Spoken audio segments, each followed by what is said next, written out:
everyone, and welcome to Civic Exchange Report Launch, Managing Vibrant Streets 2. This is an interim report to our latest street performance policy in Hong Kong. We're very excited to share with you an insightful presentation by the report authors Ms. Corinne Lai and Dr. Stephen Zhou.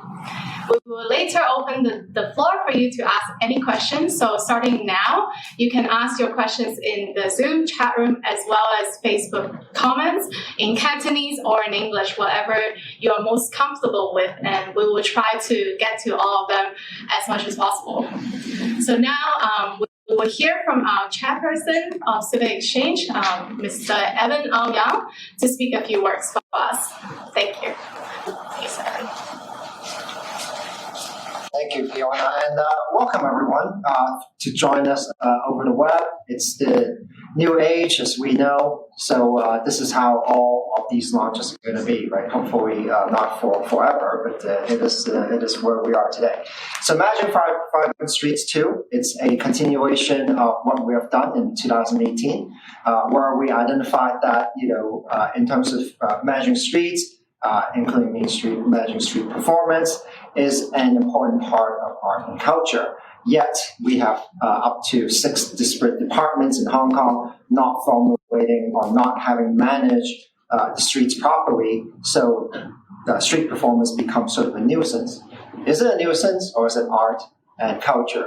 For those of us who have been to other places, international cities, etc., we can see how well-managed streets can actually give a city, a world city in particular, vibrancy. Now, how are we going to do this? Only by policy change. So this report, which was a follow-up on Corinne's groundbreaking study in 2018, is divided into 2 parts. The first part, which is the interim report, would include reviewing international experiences and best practices. There are best practices, obviously, and we should adopt some of those. We have done stakeholder mapping, including performers. We have done some structured interviews with government departments, businesses, other stakeholder groups to understand their views, what their concerns are, and some findings may be surprising.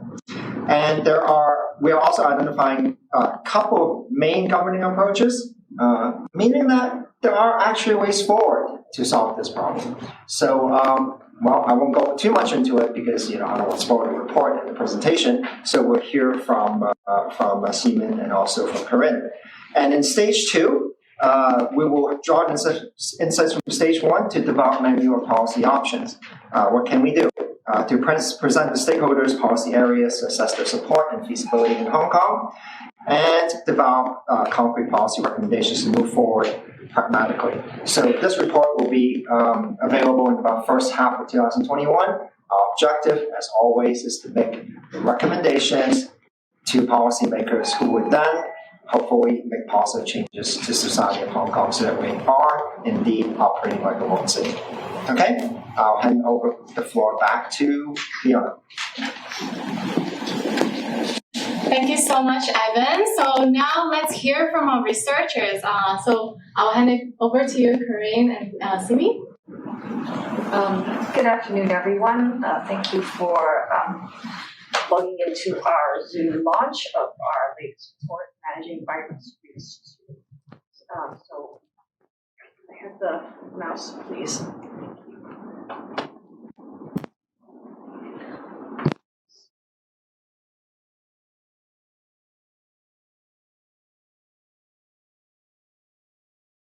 Managing Vibrant Streets. Back then, we took a broad overview of different street management issues in Hong Kong and the way that they're managed and regulated currently. So this was a very broad-based report. It focused on a lot of different things, including hawking, commercial promotion, outdoor dining, and one of the issues that we identified that was very serious was street performance. So as a result, we managed to get some funding from PICO, thank you very much, PICO, to do a follow-up study on street performance in particular. And this is a stakeholder engagement exercise to try to figure out how different stakeholders perceive and understand this issue and to try to map up some ways forward. So as Evan mentioned earlier, we are currently in phase 1 of our study, and we carried out interviews with 28 different key stakeholders. We reviewed some international examples to look at what other cities have done well and also not so well. So we want to learn from best practices, and we also want to find out what mistakes to avoid. And finally, we also look at Hong Kong's institutional context, which means we're looking at the particular situation in Hong Kong and how and whether different policies from around the world can be applied to Hong Kong or not, and if so, how.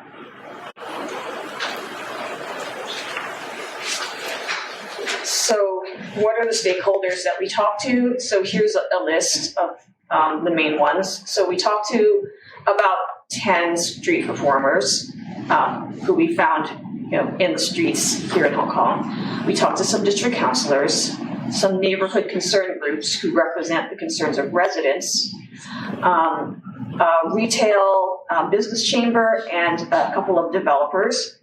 We talked to the MTR and various government departments, including the Leisure Cultural Services Department, Food and Environmental Hygiene Department, the Transport Department, and the police.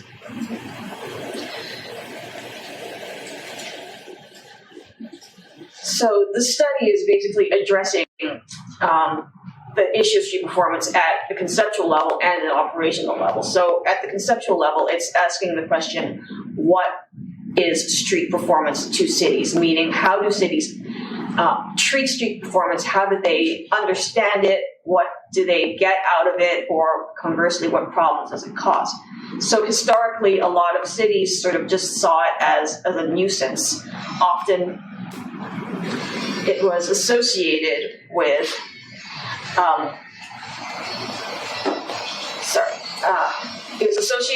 lower class and immigrant entertainment, and a lot of middle class and upper class people didn't like it. Like, for example, in London in the 19th century, or in New York City in the 1930s, like they banned it. But on the other hand, in more recent years, some cities have started to treat street performance as an asset in terms of culture, in terms of heritage, in terms of tourism as well. And it's something to be promoted. It's also an issue of placemaking. How do we make good quality, vibrant public spaces that people can enjoy and which encourage social activity and social life? But at the more operational level, we're talking about the management of public spaces here in Hong Kong and how we can better resolve some of the tensions and conflicts that occur in Hong Kong between different stakeholders, between street performers, and residents and local businesses. So we want to understand how different stakeholders perceive these problems. So right now I'm going to pass over to Yimin, who's going to explain the results of our stakeholder engagement. Thank you, Corinne. So in the following slide, I'm going to talk more about the findings we have got based on the first round of interviews with our stakeholders. So as you can see, the current perception of street performance is markedly by that it is a nuisance to the city. And this is reflected by the fundamental attitude towards street performance at both policy and enforcement level. That is one of avoidance or tolerance to some extent. And that management is very much complaint-driven, and rather than the opposite of what we'd like to see, which is endorsement and active promotion. Street performance being perceived as a nuisance, which is closely associated with the events that led to the termination of Sayum Choi Gai South pedestrianisation scheme, which started in 2000. However, noise problems began to escalate, and a high number of complaints also started flooding in, and eventually led to time restrictions in 2014. However, the problem was not resolved. Complaints still continued to rise, and eventually it led to the ultimate determination in 2018. Despite some political efforts in suggesting alternative ways to termination, the street was a huge tourist attraction, and its termination led to the pivotal moment when street performers were put under local and international media spotlight in both sympathetic and critical tones. After this termination, street performance has not been rid of the nuisance label, and seeing the displaced performers moved on to other locations and a series of social backlash events against street performers started to unfold. And at policy level, there is no comprehensive solution and no guideline for enforcement to be effective. And this is what we need to tackle on conceptual level. Ultimately, we need to see a change to take place at policy level. And what this change looks like it's how we envision is to treat street performance as an asset, which basically means that to acknowledge that it is one of the activities that are socially, culturally, and economically beneficial to the city and the society at large. And seeing street performance in a more positive light requires effort at the policy making level that sees it as a valuable contribution to A, placemaking as mentioned, and B, building a livable urban environment. Only then can we see active management being possible at the enforcement level. And later on, Corinne will talk about the international case studies, and she will tell us more about what active and accountable management entails. So here we can see a few potential social, cultural, and economic benefits of street performance that can bring to the city. And as you can see, it can enrich urban vibrancy, enhance quality of life, attract tourists, draw higher footfall to local businesses, and enhance social sustainability of the community concerned. Do we know about these potential benefits? Yes, we do, but they are unable to be fully realized, not universal to all stakeholders concerned, and equally importantly, they are also overshadowed by the persistent problems that cause conflicts between stakeholders, which is what we're going to talk about later. So what are the main problems? Stakeholders have expressed that the three main issues that we have identified are noise, obstruction, and quality. And these issues, they have caused and are still causing conflicts between stakeholders at different level of impact and intensity.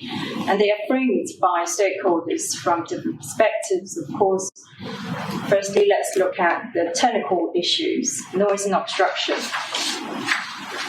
So generally speaking, the government and residents are taking a tolerant attitude towards street performance as long as they are not causing complaints. And when it comes to complaints and the enforcement actions, they're very much tying into with each other.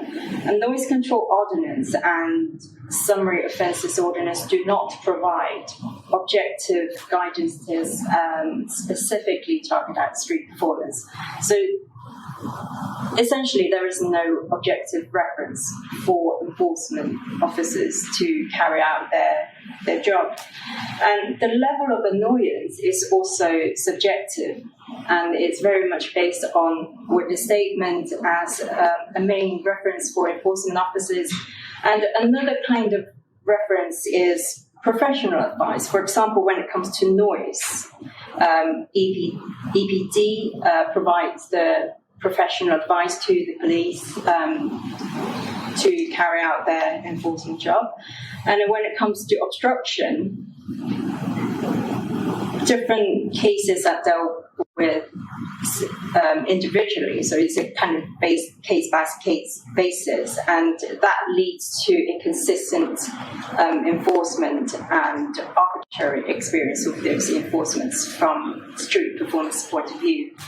And both problems, they really obstruction mainly affects artistic and handicraft makers who are considered owners of articles causing obstruction.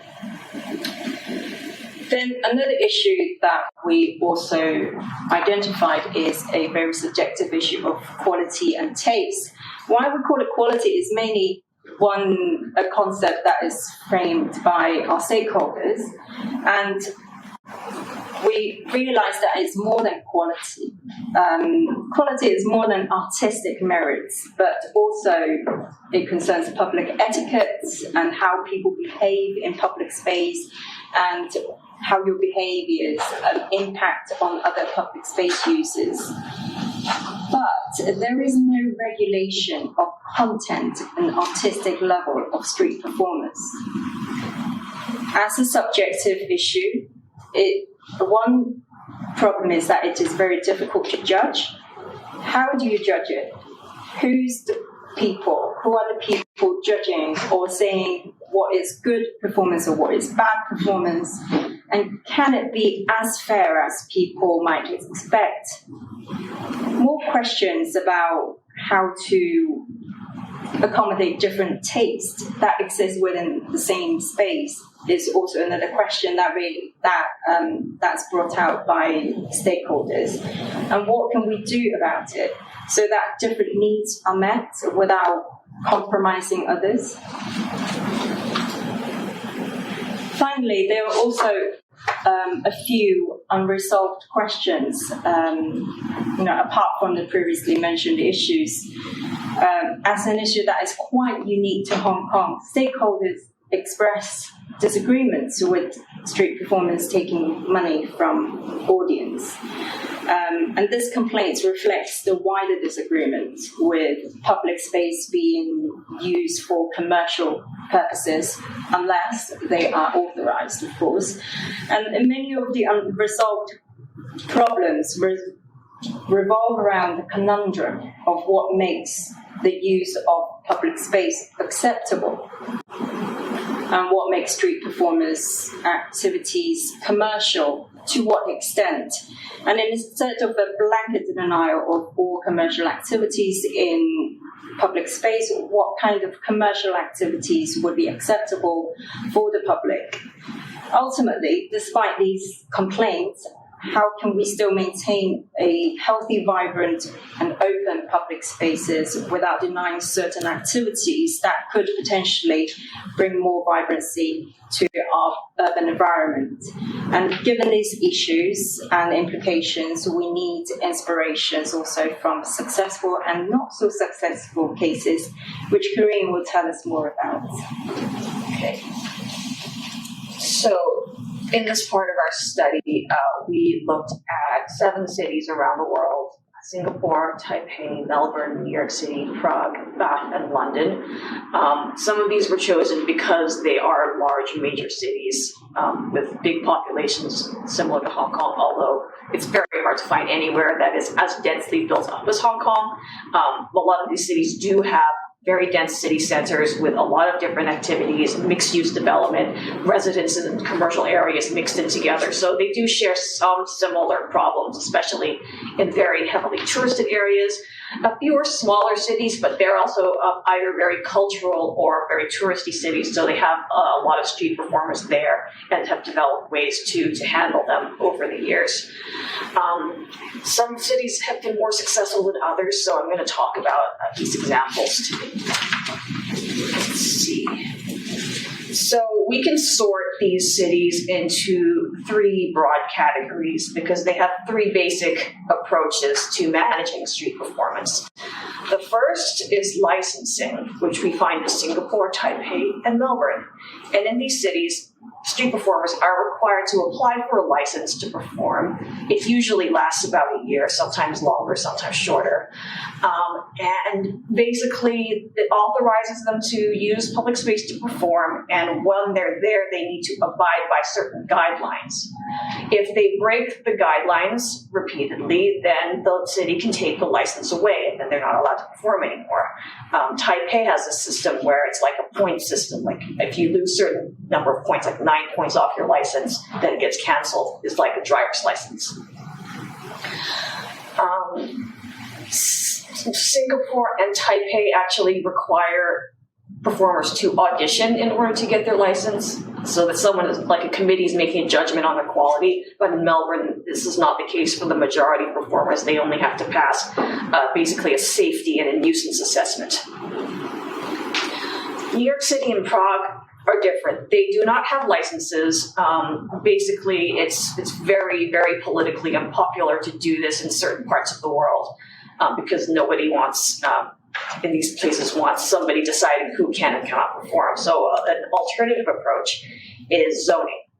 And instead of applying like certain guidelines to the performers individually, they sort of draw zones in the city and say, within this area, you need to follow certain rules.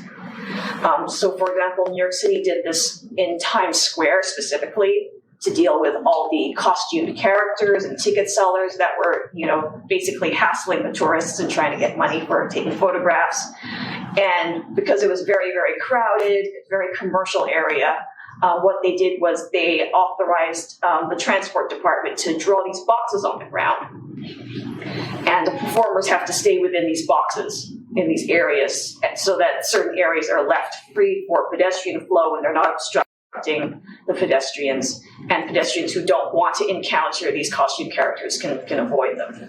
So it's like pretty micro level zoning there.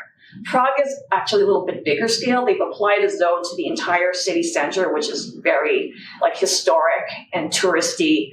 And they are concerned about sort of the over-commercialization, over-tourism in this area causing nuisances. So in that whole zone, they have basically put up controls on street performers where I think they're not allowed to use amplification. They have some very interesting and unusual rules, like they don't like certain musical instruments, which they find like too loud or too annoying. And also, they have this rule with time limits. So there's a river through the middle of Prague, and on the left bank, on the right bank, I think one bank can play at odd numbered hours and one bank can play music at even numbered hours. So that basically there's a break in between performances and it's not, all noisy all the time. An alternative approach, which is mostly seen in the UK, are voluntary agreements.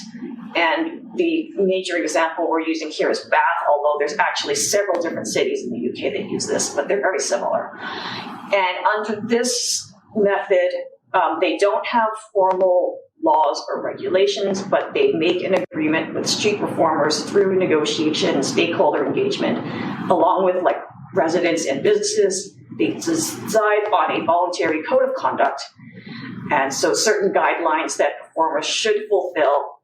And basically, it's like, you should follow these voluntary guidelines, otherwise we'll come in and regulate you formally. And if you don't want that, then you should follow these guidelines. So that's the approach that they use there. And it's basically about sort of conflict resolution. It's about etiquette.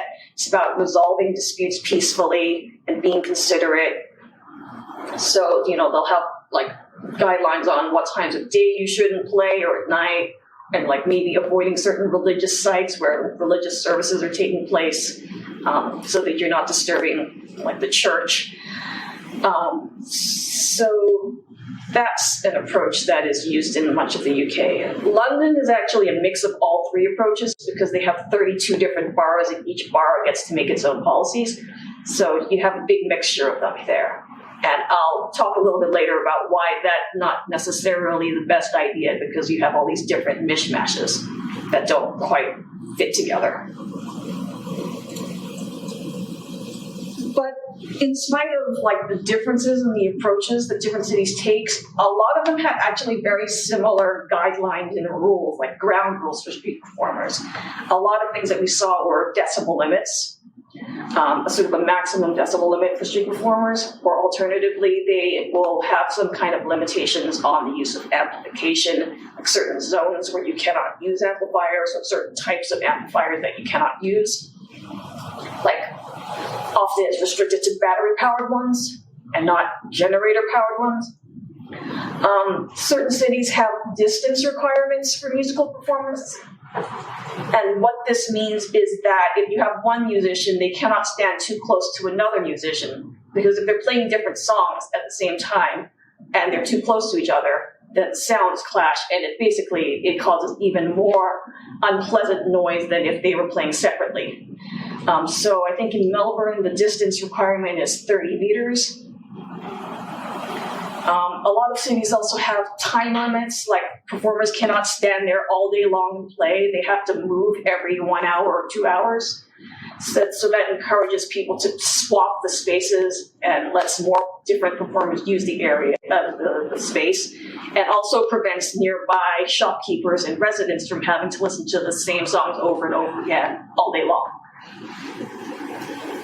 And a lot of cities also have guidelines about obstructing the pavement. Like, they'll say specifically things like, don't stand in front of shop entrances, or don't stand in front of bus stops and get in the way of people trying to get on the bus.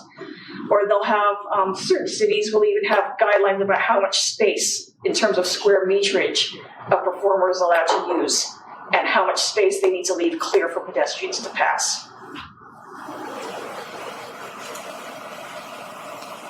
We also learned some things about do's and don'ts, the things that make cities more successful in managing street performance and things that make them less successful. So basically the best examples that we saw had inclusive engagement with street performers. So the government and the street performers worked together to develop sort of reasonable guidelines. And they felt included, they felt like they had a stake in following these guidelines. So they had a sense of ownership. Of course, it has to include other stakeholders too, such as residents and businesses, so they somehow come to a compromise. The most effective enforcement approaches we saw, or such as those in Melbourne, involve a lot of outreach and education, as well as just giving out fines. Like in Melbourne, fines are usually the last resort if someone's being very, very unreasonable, despite having been reasoned with on several occasions. So first they'll sort of try to teach people the guidelines, and sometimes performers will actually teach each other the guidelines. Like, you shouldn't do that, you'll get in trouble. They have very clear information. They have a whole set of guidelines you can download. There's a website, very clear about what to do if you want to be a street performer, how to apply, how to get your license, where you can be. It's very clear. And there's a lot of effort put into this education, because they even have a government liaison to deal with this, which leads to the next part, accountable management. The more successful examples have somebody in the government whose job it is to manage street performance.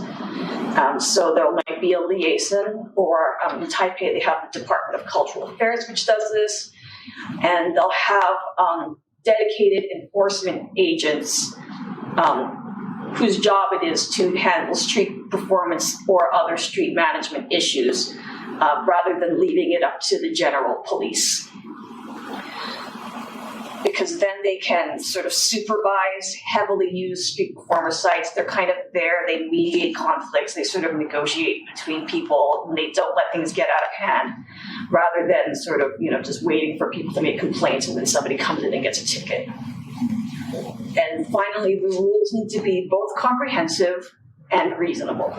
So you don't leave any big gaps in the rules, but you also have the rules be sort of make sense and be useful in resolving conflicts between different stakeholders. So then this actually allows people to use the guidelines as a way to resolve disputes without things getting out of hand. And often it's used to resolve disputes between street performers, like the time limit. Sometimes the street performers will be like, oh, you've been here for an hour, it's my turn now. And then they swap. Whereas if there's no guidelines at all, then, it's basically who came here first, I've claimed it, and I've got bigger fists than you, so you have to go away, and it causes conflicts. Things that don't work well. For example, if the engagement is perceived as biased or unfair, we've seen examples of this in the UK where the local government basically just favored the stakeholders that were making complaints and excluded the street performers. In one case in London, I think it was Westminster Council, the street performers got left out of certain parts of the public engagement, and they got so angry that some of them threatened to get themselves arrested on purpose just to waste the council's resources. So don't do that. Restrictions that are excessive or unreasonable they don't work because the performers will find ways to avoid the restrictions or try to find loopholes, or they'll just ignore them. For example, in Prague, when they banned all amplification in the city center, what this resulted in was, people couldn't play music anymore, so a lot of these costume characters showed up instead and started bothering tourists for money to take photos. And then the city council was, we didn't expect that to happen, but we don't like this either. So then you can have a backfiring effect. Punitive or inconsistent enforcement is also not very good.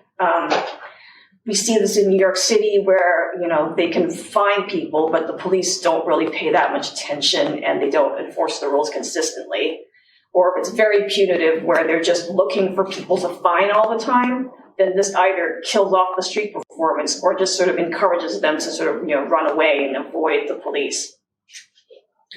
There's also places in London where they've outsourced enforcement to private security companies, which get to keep some of the money when they give fines out, so they just fine everybody, which basically discourages street performers from performing at all, and then makes them go somewhere else. And finally, uncoordinated rules don't work, because if you apply certain rules to some areas and not to others, and you don't really think about the way performers think or the way they work and their priorities, you just end up discouraging people from performing in certain areas, and you push them to other areas, which then get, chaotic, and then you have sort of escalating restrictions coming up in other places as well, which is what has happened in London.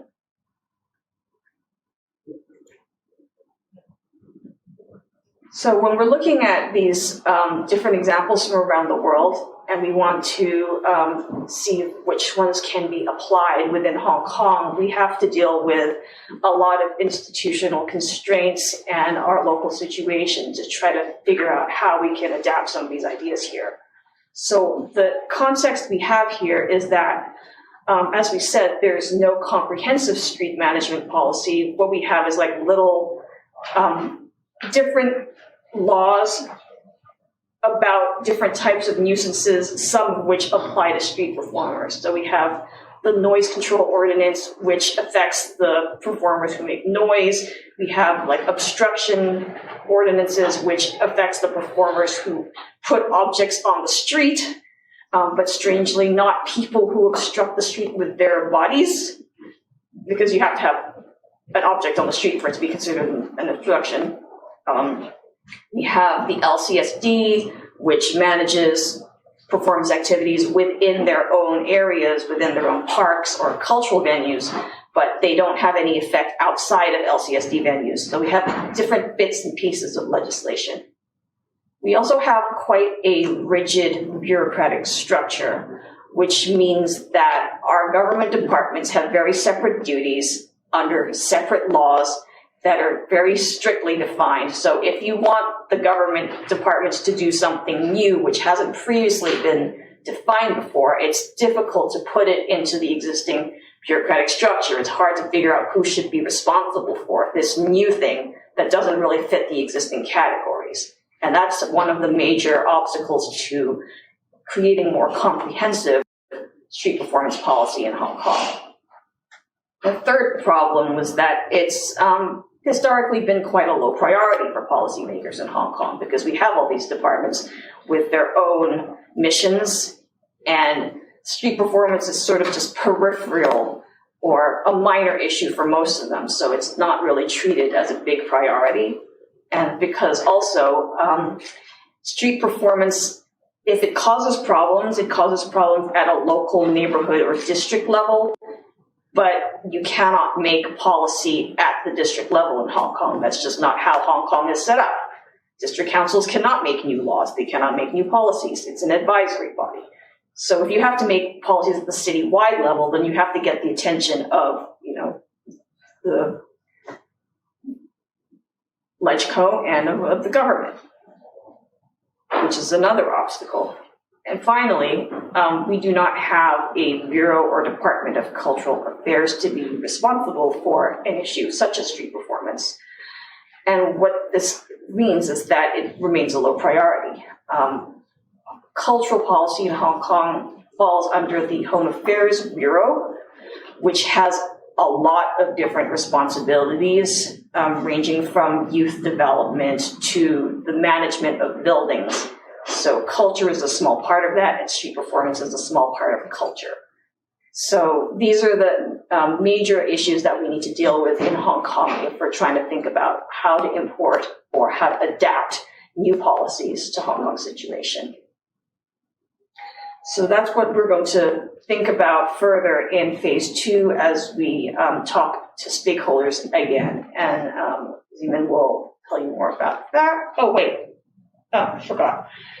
Before I do that, we looked at here various options for addressing street performance issues. So I'm not saying at this point which of these options Hong Kong should adopt. These are just basically a range of different things that we can consider at this point. So at the top of the list are sort of bigger structural level changes that will require, more political effort, more changes to the structure of government. And at the bottom are smaller administrative solutions that might be sort of like little partial fixes. So at the top of the list, set up a Department of Culture. Failing setting up a whole new department, we can set up an office for street management and placemaking, similar to the Energizing East Kowloon office, which is handling placemaking and the redevelopment of East Kowloon, which is able to coordinate different departments in that area. So perhaps an office for street management and placemaking can coordinate different departments for issues to do with public space in Hong Kong. Third, we can set up a dedicated enforcement team. If you don't set up a new department just to do this, then you could set up maybe a sort of a joint team, including both the police and FEHD, which are the main government departments that deal with street performers on a day-to-day basis. You could hire sort of retired FEHD officers or retired policemen to fill this role, and then you can have them patrol areas that are frequented by street performers on a more regular basis to provide some more regular supervision. We can develop new guidelines for enforcement at an administrative level, not at the legal level. So it's basically to prioritize enforcement, like, if street performers do such and such a thing, then they're within guidelines and they're okay. And you make these guidelines public so that they know when they're okay and when they're not. And if they do not stay within these guidelines, then that's when you go and prosecute them. This will also give street performers, better sense of stability and sort of a better idea of like when they can, do their activities and where. At the more administrative level, we could do cross-departmental agreements on the management of public spaces that are divided between different departments. For example, our waterfront, which is divided between LCSD, the Transport Department, and the Home Affairs Department. And so street performers move between these different areas because they're not all under the same jurisdiction.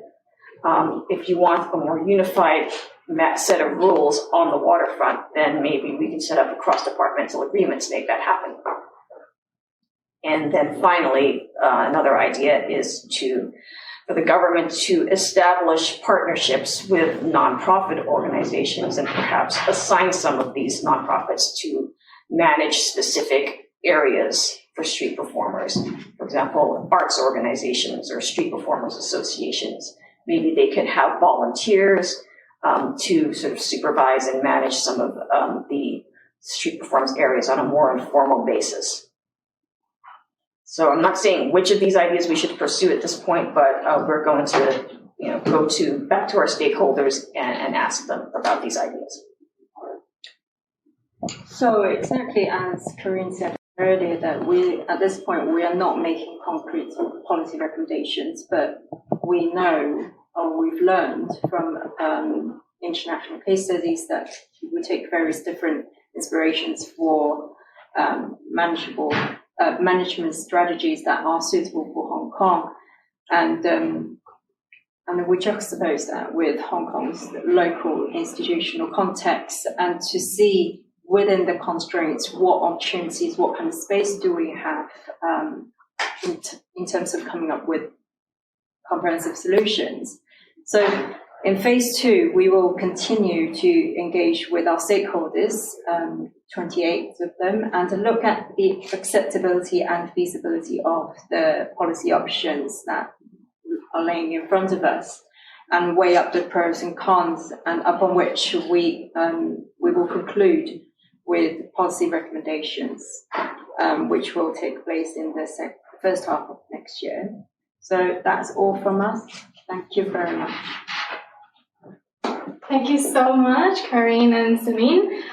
So now we are moving into our Q&A session. You're welcome to keep submitting your questions to our Zoom chat box, as well as commenting on the Facebook Live.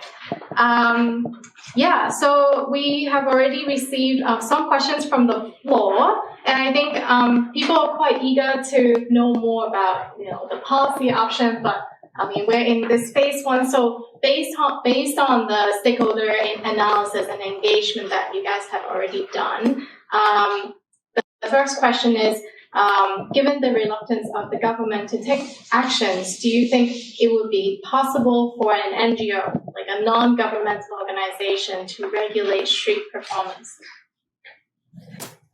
That is one of the options that we're looking at.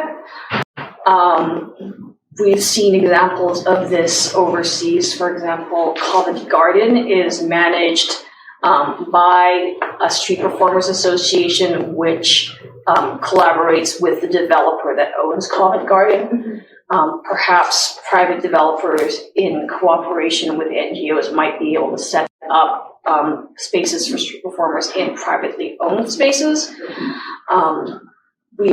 There's actually one existing scheme like this already in the MTR. So we actually talked to them about that particular scheme. However, if we're going to do this in outdoors in public spaces, then it needs government support and buy-in. There are certain mechanisms that could be adapted to use this. There's something called a temporary place of public entertainment license, which is needed when you set up like any outdoor festivals or fairs or events.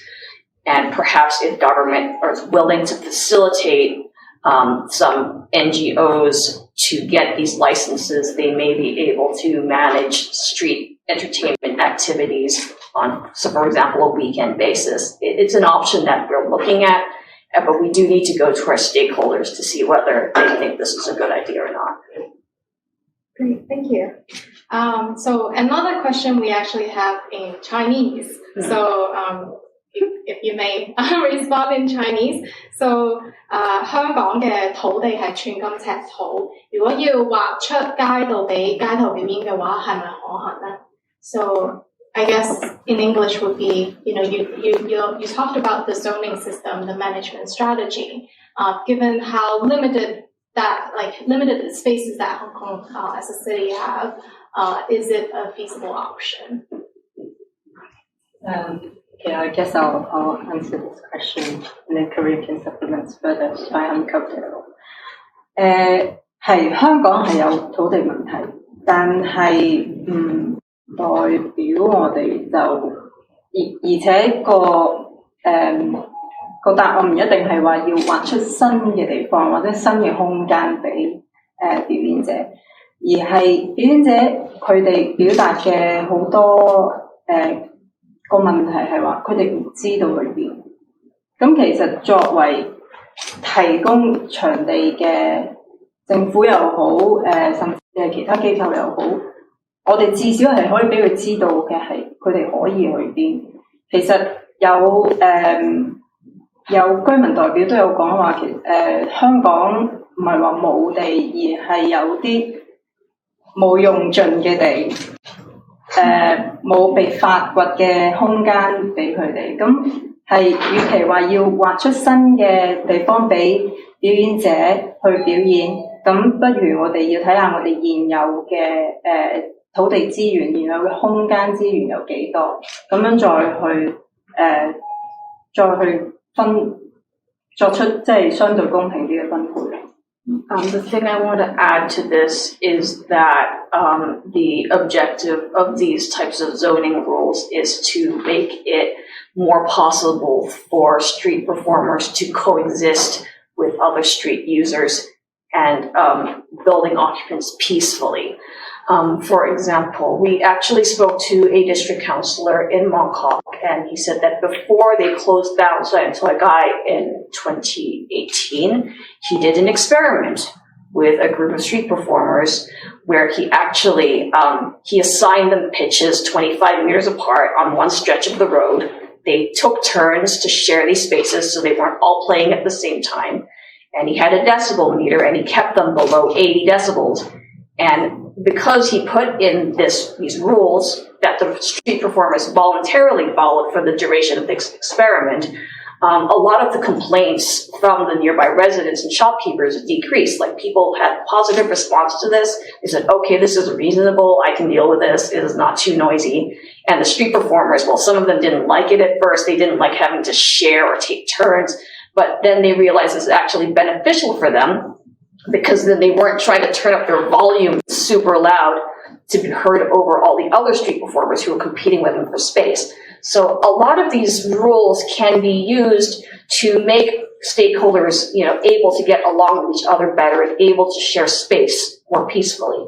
So even though we're limited in space, we can actually be using it in a more reasonable way. Great, thank you. We have a question about, so I'll just read out the question.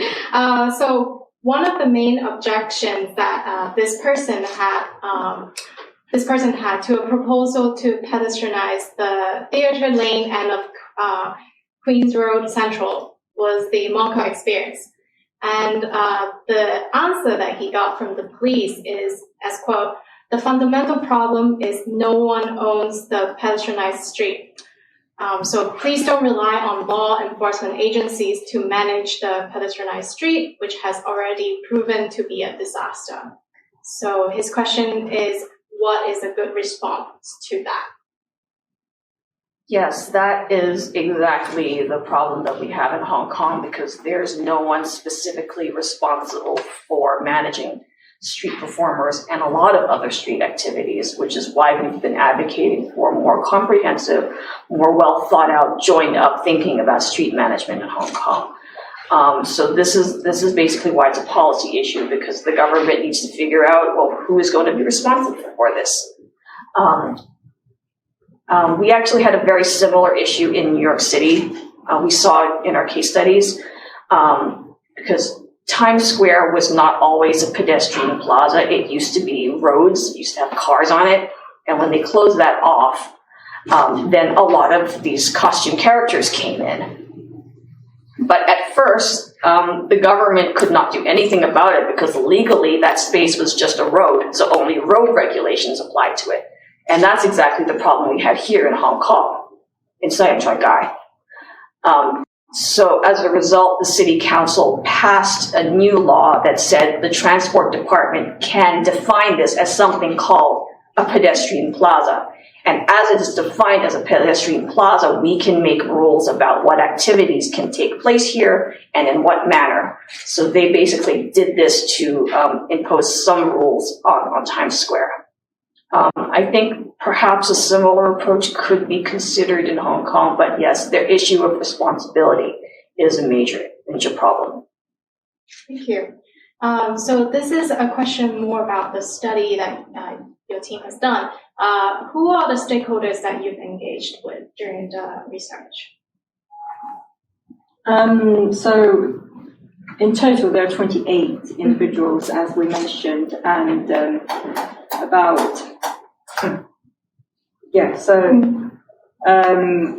so they include street performers, district councillors, neighbourhood concern groups, and residents representatives, and business representatives as well, private developers, including a few relevant government departments, and one NGO as well. And another question that follows to this question, I think is quite timely, is there any interesting experience while you were engaging with these stakeholders?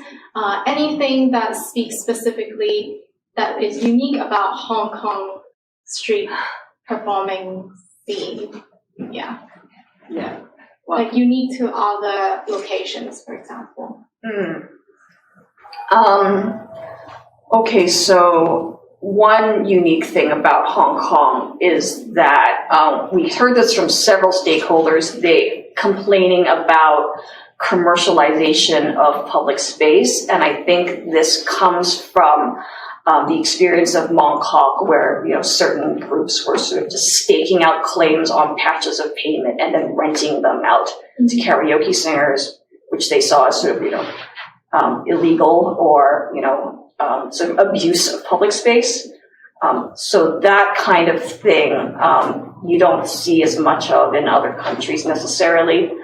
And also in Hong Kong, the debate about public space has been influenced a lot by previous examples of developers using public space for commercial purposes. So people have this idea that all commercial activity in public space is bad, which is not necessarily the case. It's basically what's reasonable, what's good for the community, what different stakeholders can enjoy and live with. A second thing that's unique in Hong Kong is that street performance is quite popular among the elderly in Hong Kong, which is also not seen that much in other countries where it's mostly a young people thing. And what we saw is that elderly people are willing to travel long distances to see street performers. We had talked to people in Central, and they had fans coming from Fanling, from Shengshui, from Tingloi Wai. I mean, it took an hour, and a half on a bus because it cost $2, and then they stay there for hours on end. But you don't see this kind of behavior in other countries because most street performers have very short-term audiences. They're people just passing by for a few minutes. So if we want to accommodate this kind of entertainment and social activity for elderly people in Hong Kong without causing too much nuisance for other people, then we have to think about ways to accommodate these activities in a reasonable way. Great. So I think that is all the questions that we have. Thank you so much, Corinne and Sim, and thank you, Evan, for joining today. If you have any further questions, feel free to keep commenting on our Facebook and reach out to us. And we are very grateful that this research project is funded by the Public Policy Research Funding Scheme from the Policy Innovation and Coordination Office of the government. So thank you very much. And we look forward to engaging with you more. The report is uploaded online on our website. So you may just scan the QR code on the screen to access it in both Chinese and English. The report is in English, but there are other supplementary materials in Chinese. Yes. So thank you very much and goodbye.